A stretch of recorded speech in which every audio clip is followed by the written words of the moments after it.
Hi, and welcome back to the European VC, the go-to podcast for everything European VC. If you love our show, share it with your friends and join us in the EUVC community syndicates at theeuropeanvc.com. For today's special series episode on navigating the current market with Europe's absolute VC elites, we're talking to Chris, founding partner of Isomer Capital, the OG of European LP investing. With investments in more than 50 European early-stage VC funds, counting anything from first-time managers to the known greats like Seedcamp, Semantic, Hoxton, and Kindred. We thought Chris would be the perfect guest to dive deep on the effects on the current market on VC fundraising. On a final note, we should say that this episode is an edited version of a virtual event earlier hosted on LinkedIn. So in case you missed it, enjoy. And if you're part of the 5,000 VCs that have seen it thus far, we hope it will be worth revisiting. If you enjoy our content, do support us by hitting the follow button, giving it a review, and following us on LinkedIn. This episode is part of a special series on navigating the current market and is sponsored by Isomer Capital, one of Europe's leading fund of funds. We thank Isomer for their support in making this episode possible and being a strong supporter of the EUVC community. If you haven't yet connected with them, make sure to do so. You couldn't wish for a better LP partner.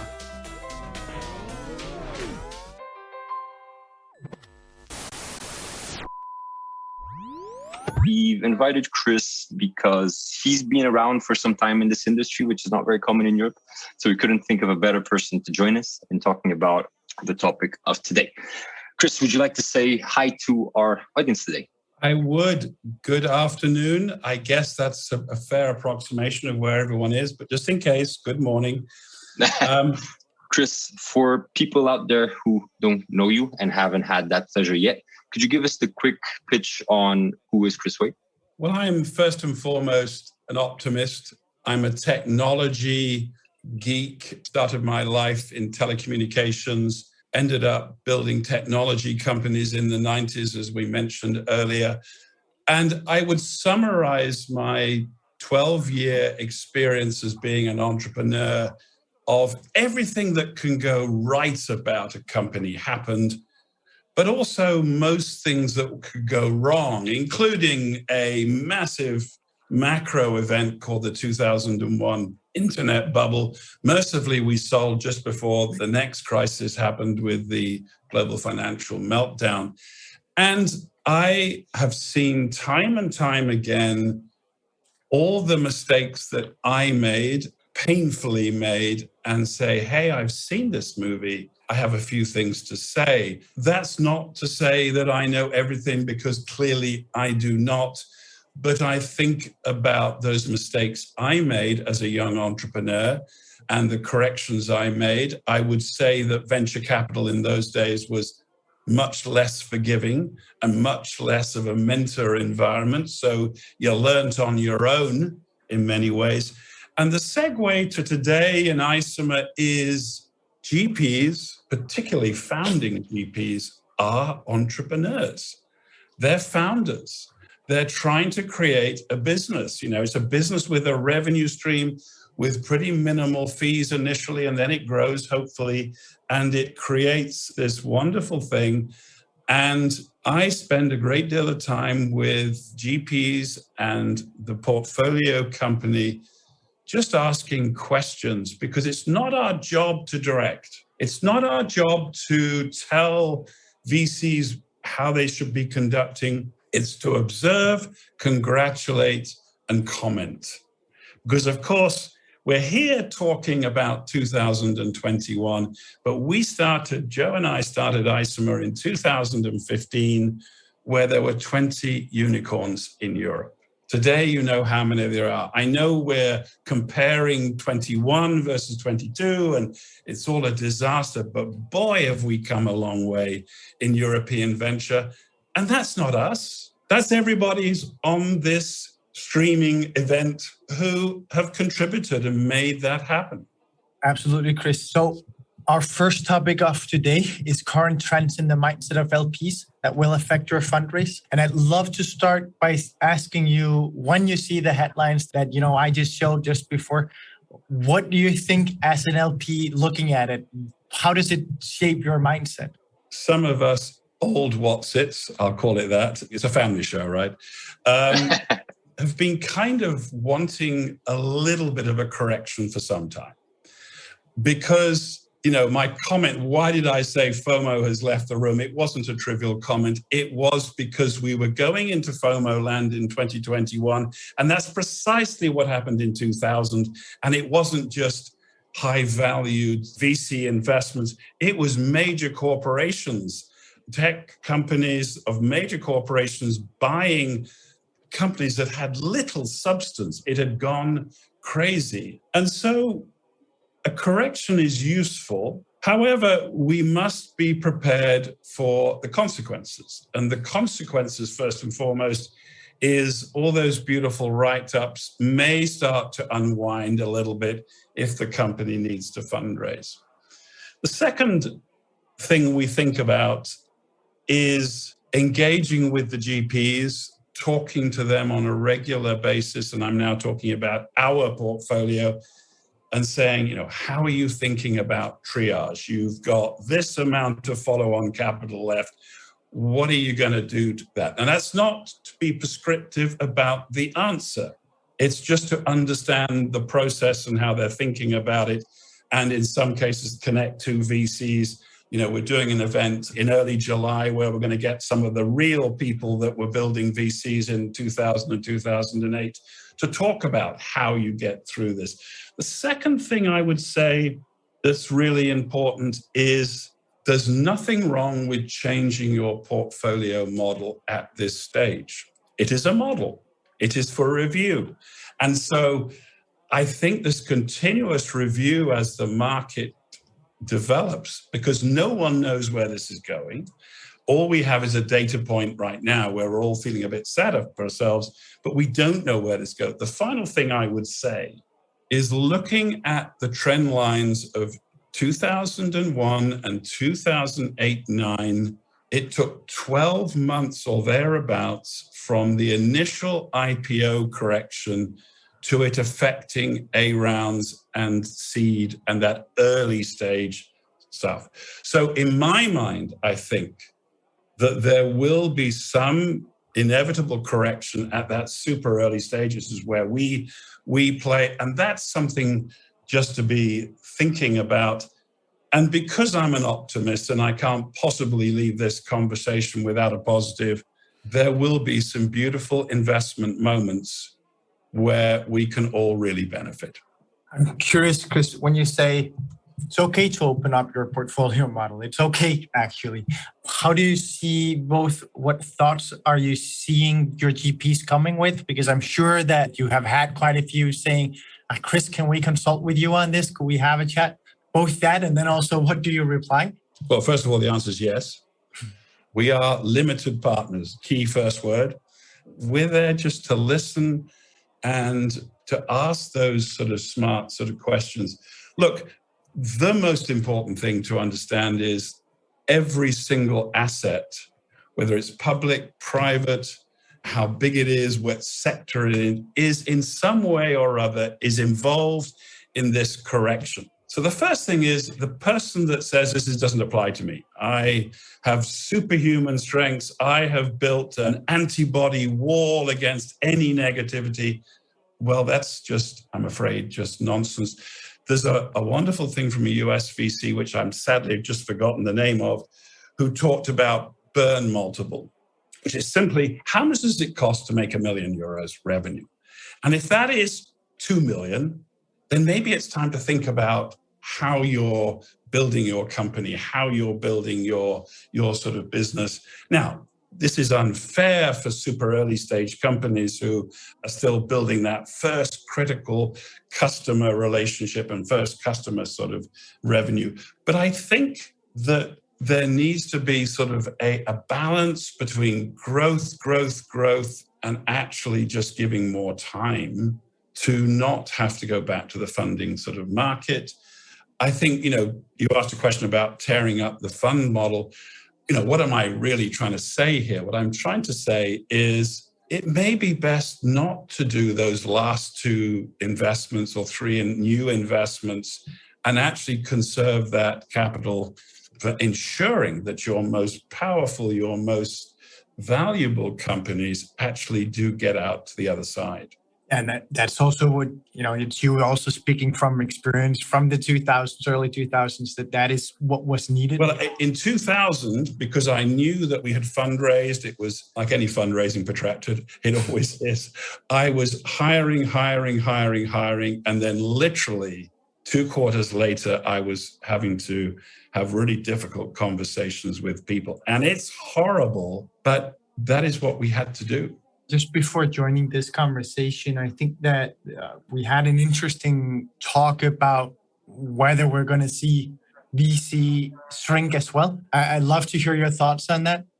Well, I mean, historically, that has happened, and it's for a really good reason. In the build-up to the internet sort of bubble, in the build-up to 2021, whatever we're going to call that, what bubble we're going to call that, I don't know what to invent a name for a bubble for that. Lots of people, I mean, we get inundated with people saying, I'm starting a new V, Thrash VC, Flash VC. And I'm sorry if that's somewhat a real name.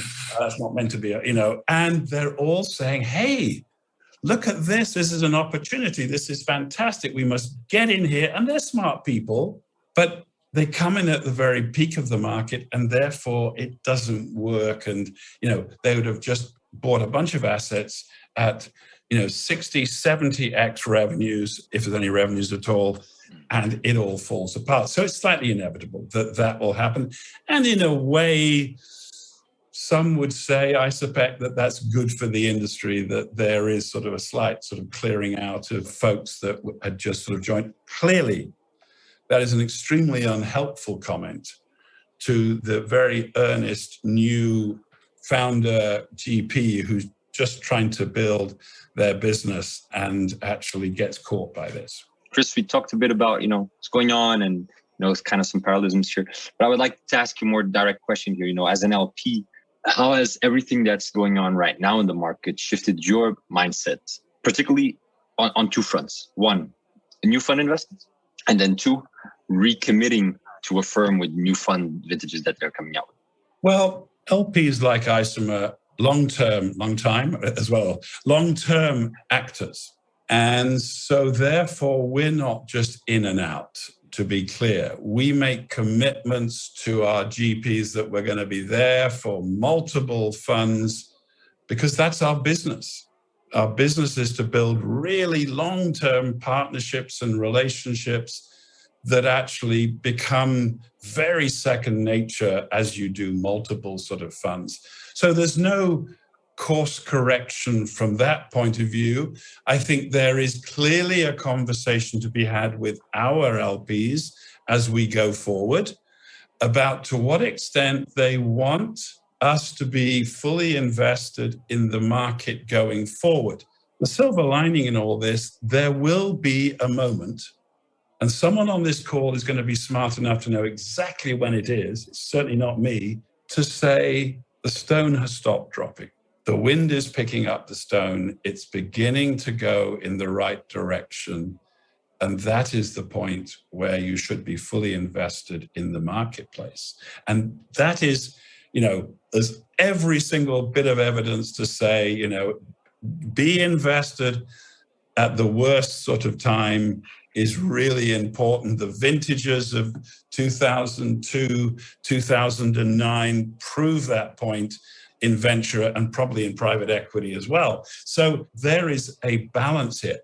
The thing I've got to say, I'm sure it's out of sync with our script, but I'm going to say it, the huge difference between 2001, which was a first generation internet set of companies, and today is there are just so many really valuable companies today. And what do I mean by valuable?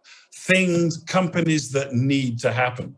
We didn't need boo.com or pets.com or whatever it was. And essentially, those were billion-dollar companies with not a lot more than actually just a .com. That's a little bit unfair, but I'm making the point to the companies that are changing our climate, to the companies that are changing mobility, to the companies that are refurbishing all our electric products to make a more sustainable world, and quantum computing. And that is substantially different. The bedrock, when you get all the fluff out, irrespective of what those valuations are, this is a very valuable asset in Europe. You're making the point that you've actually hinted to a lot in previous conversations with us, that it's all about that underlying value inside of the portfolio, right? And what you're arguing is there actually is value in these portfolios. Well, what do we look for in a VC? Yes, the TVPI, the DPI, of course, that is a headline metric. But what are we trying to really understand? Can you source great companies? Can you build strong relationships with the founders? Can you build great portfolios? And can you triage that appropriately? And this is what we look at. And it's somewhat independent of the macro. There is a whole ton of technology companies that are valuable, important, that are going to be acquired with a massive capital that's available from the enterprise sort of world that have nothing to do with the macro. Yeah. I want to come back to the original question, which is, as an LP, how has this shifted your mindset? And I think what would be interesting, if you care at all to comment on that, is the fact that Isomer strategy is more of an early stage strategy, right? So given that nuance of who you are, there are specificities to you as an LP that others might very well not share. So I'd love to hear your comment on that and how your strategy affects also your view on what's happening right now. We've been very fortunate enough to share a little bit in the success of some of the great London IPOs. And we did through an amazing VC firm called Hoxton Ventures. And they were amazing to invest in the seed and A round of some of these companies. And if you ever want proof that early stage is a useful thing to do, is you look at the share price of some of those companies, and I'm deliberately not mentioning them. I don't know whether I can or not, but you know who they are. And even at the worst point of these share prices, when it's, you're at a 10x multiple on cost. And that is the beauty of early stage. That remains the case. I think there is a sensitivity just now. If the prediction, which may or may not be true, that there will be a correction in early stage, the A rounds particularly later on this year, you just need to be thinking carefully about whether you should be making those commitments at sort of 2001 sort of prices. And who knows? I mean, in the end, the market decides. I don't decide. Isomer doesn't decide. No LP decides. The market decides. When Sequoia puts out, RIP, the good times, as they did in 2008, or the Black Swan event, which eventually turned out not to be quite right, or the adapt and endure. These are big signaling statements that are made, but each VC needs to sort of think about how do they sort of apply that, and how do they work that, and how do they address that with their portfolio. Yeah. In the beginning, Andreas pulled up a headline from a dear friend of ours at the European VC from Frontline. The article was actually on a slightly different topic. It was more about, who's to blame, founders, VCs, whatever. I'll allow you to comment on that if you care. But my question is slightly different. I particularly like one of the last bits of his article. He hides it in like 2 sentences where he says, well, we should expect a shakeout on the way. So not only for startups, but also for fund managers. And what I would love to ask you is, what are your thoughts around that? But how do you think fund managers should prepare? Should they be worried? Well, look, we're all worried. In 2000, my company raised a lot of money. The end of the year, had a wonderful year. And then Intel, who were a new investor, said, we'd like to acquire you for a big number. And you'll see the logic in a minute. And then 3 months later, Andy Grove said, guys, we're going to stop all M&A. Look what's happening on NASDAQ. It's dropping like a stone. And then the world changed. Andy Grove wrote a book called Only the Paranoid Survive. And never is a better time to be just thinking about this. I am not here to tell you what will happen because I don't know what will happen. Nobody knows what will happen. And that in itself is a little bit the problem. We don't know. Because look, what have we got here? We've got sort of, a devaluation in tech, but, slightly constrained to sort of growth companies and to venture capital to some extent, particularly in the growth area. We have a significant macro headwinds with inflation and interest rates. And then we have a war. Now, I'll be controversial here and say a global war, because it's very clear the West's view and their actions and what they're doing, and that is scary. And so therefore, I think about only the paranoid survive, and therefore we really think about that. And that's on one side of the weighing scale. Let's be super careful. Let's be really careful. On the other hand is amazing companies still get built. Amazing companies happen. They're really valuable. They're really important. They get built. And how do we fund them? What you just said there with the fact that it's actually probably a global war, at least you can see it as that. We're seeing that US LPs are pulling their money out of Asia. They're seeing the same thing as you're saying now, right? That you could then say, okay, then there's an opportunity for European VCs in the US market. But are there other LPs that you would say that you see moving in specific manners now as a reaction to the current behavior in the market? I think there are, to the extent we know, look, it's still early, right? We're still figuring this out. So I think one of the things that I'm beginning to realize is a reassessment frequently is really, really important, because this is, changing and unfolding, and there is evidence. I mean, Kazoo, for example, announced today, a dramatic change from hypergrowth to medium growth and actually a route to profitability. And this is a company that's been growing at phenomenal rates. And that's in contrast to sort of a reaction here. So we really don't know how this is going to unfold. And as I say, we have to be thinking about this frequently and regularly, but we have to also recognize that there's a golden opportunity around the corner. I want to take the time to also, acknowledge that we have over 300 people listening in. So it's super cool. Thank you guys for joining. And we actually had a question here, which is kind of the perfect segue for what we had thought about talking next. So sent by John Lanch, and I hope I'm saying it correct, John. If I'm not, I apologize. Which is, what are, Chris, in your opinion, the success factors for fundraising these days? John is a fund investor, right? So it's from a VC standpoint. Yeah. Look, it's not a great time. However, there are many institutional investors who are committing to venture capital as an asset class in general. And Europe is coming higher and higher on the decision-making process. And one of them is because, sort of other markets are becoming more difficult or more challenged. And you mentioned that sort of earlier.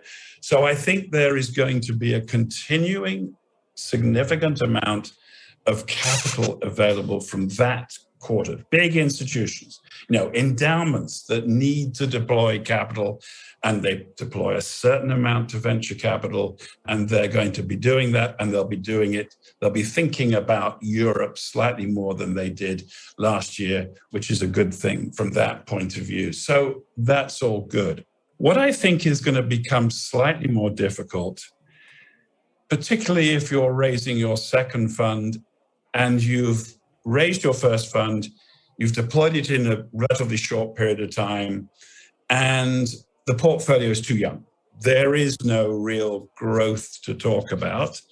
And I think that is going to become a little bit more difficult. So I think the thing to be thinking about if you're in that position is to thinking about, when are you going to go and fundraise? Do you have to fundraise now? Can you extend your fundraising? And when you do, be talking about the portfolio construction, talking about those companies, talking about the growth of those companies and how they work and why they're important, etc. And I think those are sort of important things. The other thing that I noted to talk about, which we're just doing in a few days' time, is to have sort of, we normally talk to our LPs once a quarter. That's the kind of the routine. I would be highly recommending some sort of interim sort of update, some interim sort of conversations, portfolio analysis, huge numbers of VCs in Europe did a beautiful job during COVID time. Here's where we are, sort of simple traffic light system, And interestingly, for the same reason, and that is, will there be a scarcity of capital? As it turned out, that didn't happen. But it's the same thing. So communicating with your LPs as a GP, I think is super important to recognize, I think there's a comfort from an LP point of view to be acknowledged that, the world has changed. So now I will go on record and apologize to everyone for not taking their questions. My comment section wasn't loading on the right-hand side. I hadn't seen that because everything else was live on my page. So very sorry for that, everyone. That means that we'll dedicate the majority of the remainder of this session to your questions, of course. And I think that we have a great opening one from Celine Schulze. She's asking your policy for first-time managers. How are you looking at that now compared to before? Another one is asking practically the same question. Right now, are you only focusing on re-upping in existing funds, or are you open to new ones coming in? Well, there's a philosophy question there, and there's a practical question of where we are in our own fund cycle. Of course, we want to talk to all VCs. We have spent a great deal of time talking to people who would like to be a VC. We want to talk to people that are doing first-time funds. That's our business and that's our job. And, we talk to 200, 250 VCs every single year, and we invest in 7 or 8 per year, something of that nature. So the vast majority of those we're helping, we're talking, making connections. We're saying, are there stuff like that? But yes, we continue to do our job because we're not around for the next 5 minutes. We're around for a very long time. And the world will change. It'll, revert to some normal mean. And we will want to have our pipeline of great people to invest in. Yeah. That's our job. That's what we're paid to do. Yeah. The same person asked also, how many first-time managers have you committed to? And he asked for the past 12 months. I think that it's more fair to ask how many in total rather than that, but you can maybe speak to why that's worth looking at it from that perspective. Yeah, so I don't have that number to my head, but I'm going to guess that about 30% of our 60 managers were first-time managers. And 4 of them were incubated with us, which means they were not a VC when we met, and we co-created the VC fund to a more or less extent. And that has been a very successful sort of program. So we are certainly open for first-time managers. If I may just interrupt, we actually launched an episode with Joe. So Chris's other, amongst the 4 partners of Isomer, Joe and Chris are the founding partners, where actually Joe talks a bit about this cornerstoning. And it's super interesting to listen to that bit because Joe sheds some light on it. It's something that Isomer hasn't spoken a lot about, which we actually are super interested in always learning more. So that's this is something we can't do all the time because it's a super heavy workload, and they're normally around a specific sector theme or geography or technology theme that we say, yeah, actually, the world needs a new VC in that space. And the characters involved are wonderful and very high learners, and we can work together and we can sort of really mentor is what we're talking about, and they go do the work. And that's exactly what we talk about in the actual episode because it's about Web3. Yeah, it's a great episode, by the way. I love the way it's very clearly set out, so that's great. Thank you. And I'll try and milk the juice on the European VC and how happy we are about our own content in a second. Now, we have another question from Daniel Capricorn from Speed Invest, who I also follow. He's definitely worth following. So guys, you connect there as well. They're great He's fun. asking, yeah, they are for sure. We've had them as well on the pod, 2 episodes so far. You can also check that. If you want me to toot our horn. In the last 10 seconds. That's yeah. So, Chris, Daniel is asking, what is your take on the investment cycle compression that we saw in 2020 and 2021? We hated it. Absolutely hated it. We worked night and day to go find money to invest. And then we find, a huge amount of it has to go not has to, but ends up going into re-ups that we had planned to be in the next fund. Yeah. And the problem with that is that is an implication of that. But the bigger underlying issue is the fact that what's driving that? And what's driving that is a relentless pace of very highly valued deal, which this may be the last thing I ever say because someone's going to shoot me now. Perhaps if there wasn't all that high pressure, more DD, longer period of consideration may have been useful. I don't know. Just a thought. I'll let that hang there. There's been a couple of questions about different verticals. And I think that the best way to ask is do it broadly and ask you, how does the current crisis impact your thinking around vertically specialized funds versus agnostic funds? Yeah. Look, it's a sign of European VC maturity that this question comes at all. It is only relatively recently, I'd say in the last 2 or 3 years, these sector-specific funds have become of sufficient quality that you would want to invest in. And indeed, we have done so. And they're really important. Things, new sectors or emerging sectors like climate change and things like that are really important. I don't think it changes, is the truth. I don't see that we would specifically change our view on this. Look, what are we trying to do? We're just trying to deploy capital across the whole of Europe. And I mean the whole of Europe. 37 countries is represented by an Isomer Partner VC to get a sense of all the wonderful things that are happening in Europe. Europe has this amazingly diverse asset, which is called its distributor. And we think that's a huge benefit compared with other marketplaces. And so that's all we're really trying to do. We've had quite a few questions about what does Isomer do? And I just want to save Chris some time here and say Isomer only does Europe, is doing mostly early stage funds. Some people are asking what's the process like and so on and so forth. I think that is not something that we should really dedicate that much time in this conversation, but just wanted to give you those insights. Some people are asking, do you do US, do you do Africa? No. Well, first of all, just be in touch and we'll go from there. Yeah, exactly. But we invest in European VC funds who are looking for a real partnership with their LPs in, co-investments, secondaries, and all those things that come with it, and actually having some fun along the way and just going along with the ups and downs of building a VC firm. Boy, we've just been doing it for the last 8 years. So, Chris, there is a trend that's going on or growing in Europe, and I think that is also partly because of the influx of new managers and so on, that we're seeing more and more atypical fund structures, evergreen funds, corporate structures, so on and so forth. And the new guard is kind of saying, the old GPLP structure is dead. What are your perspectives on this? And, of course, as Matt Linehan, who asked this question, states very well, you could make the argument that an evergreen fund wouldn't have to be as bound to it to a certain time as a typical GPLP structure. Isomer's founder, Joe Short, is much better placed to answer this than me. But let me tell you my view, having been thinking about this for the last 8 years.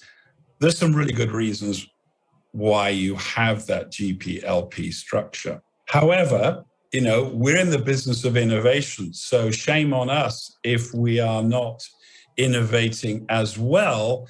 And to date, what's been driving our innovation and thinking about this is investing in crypto funds, which we have done and will continue to do.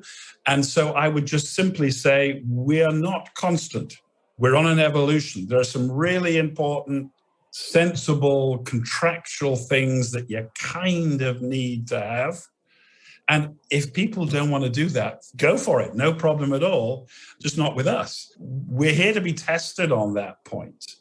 And one of the beautiful things is I think Isomer is quite entrepreneurial in thinking, okay, we really like this manager. We really hate this structure. How do we find a way of sort of squaring this round circle or whatever it is that expression is? And I think that's our challenge. We don't sit in an ivory tower. I'm here in Tallinn right now because we invested in a firm called Karma Ventures. Joe and I knocked on the door to get into this VC when it was closed because we really wanted to be in. We're atypical in the way we think about our entrepreneurial approach to doing business with GPs. I think that is also seen in the Cornerstone program. And also, we're also seeing that it's absolutely needed. If you want to play in Web3 today, then, you can't just play along with the old structures. So, yeah, we have a question which I think is relevant. It's Phillips Frank who's asking, are these models, and I think that he just means everything that you're saying, applicable in emerging markets like Africa? Maybe open it up and say, is this European focused and specific, or would you say that most of the things we're talking about here today is globally applicable? I don't know is the answer. I don't know about Africa. I love Africa. I wish we had a mandate for Africa, but we don't.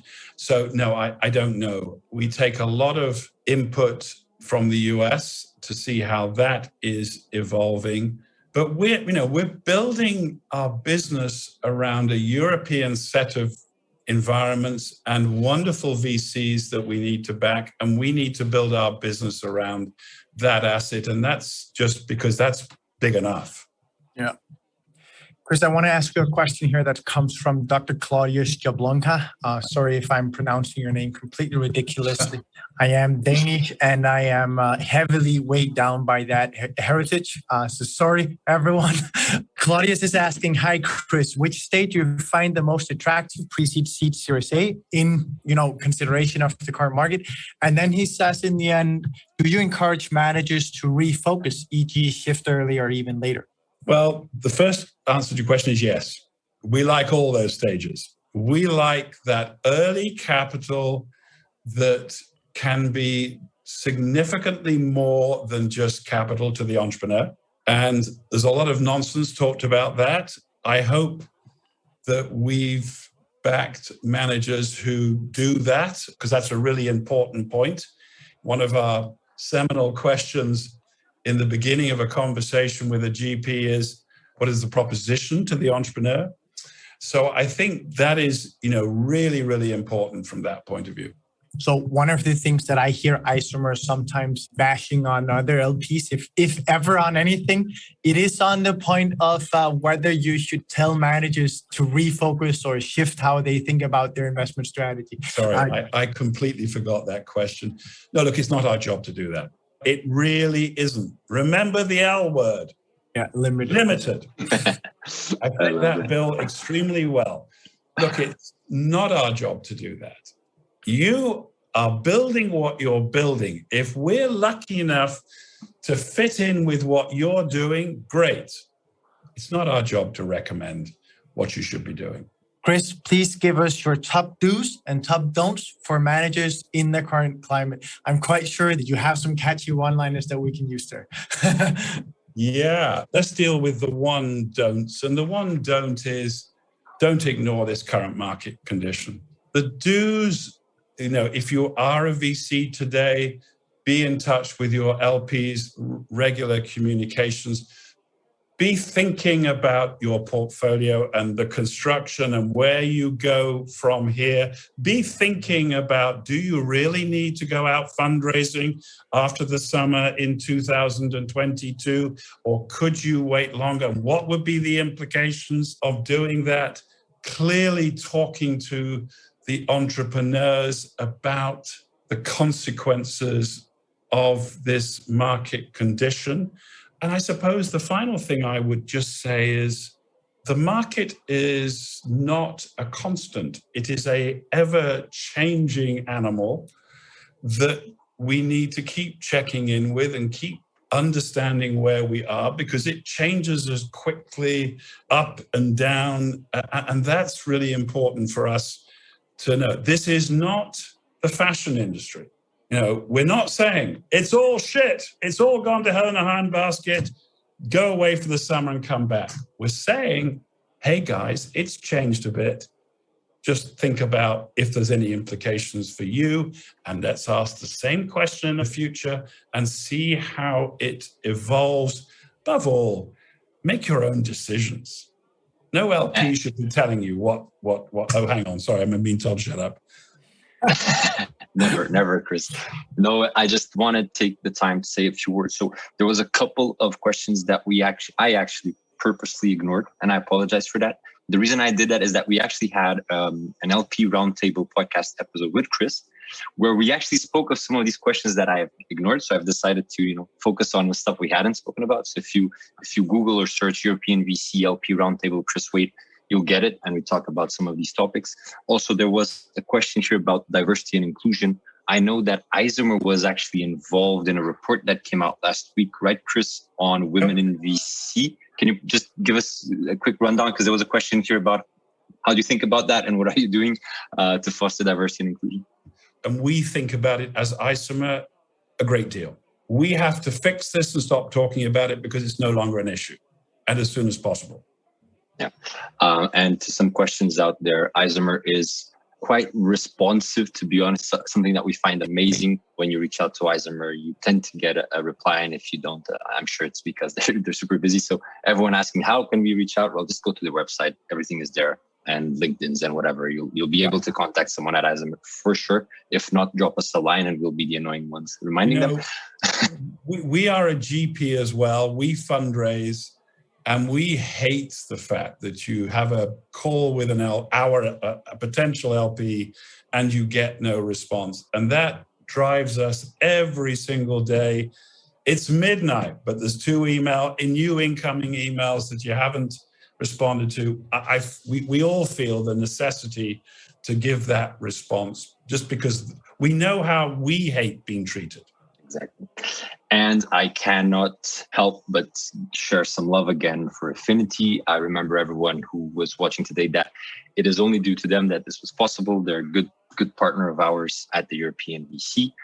Before you leave, I know everyone tends to leave before we get to say the last few words. So now I just want to say, please help us share this message to everyone in Europe. So right now, this is a LinkedIn event. So go out, click share it with all the peeps in your network, because it's not often that we get to talk frankly with LPs in Europe. So let's get this message out there. Yeah, exactly.